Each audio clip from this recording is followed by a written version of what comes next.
Hello, Ben Walkham from Astute Asset Management. We're here today doing a driveway and front carport wash.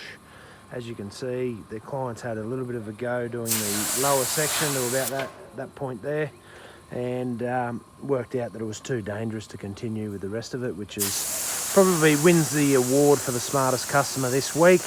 Anyway, we come in here with our soft wash system, set the ladder up and work off the ladder that's anchored down there, and just apply our mold inhibitor, and this just breaks down the surface tension between the mold and the corrugate. You can see the mold starting to die off here.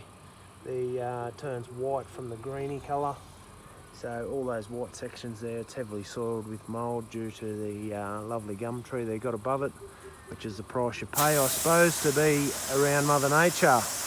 But fear no more. We come in here, and as you can see, it's starting to come off there. There's a really big lichen right up there, and you can see it's fallen away pretty easy. So don't risk your safety and try and do things that are not within your skill set.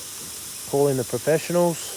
We were here to keep you safe and clean.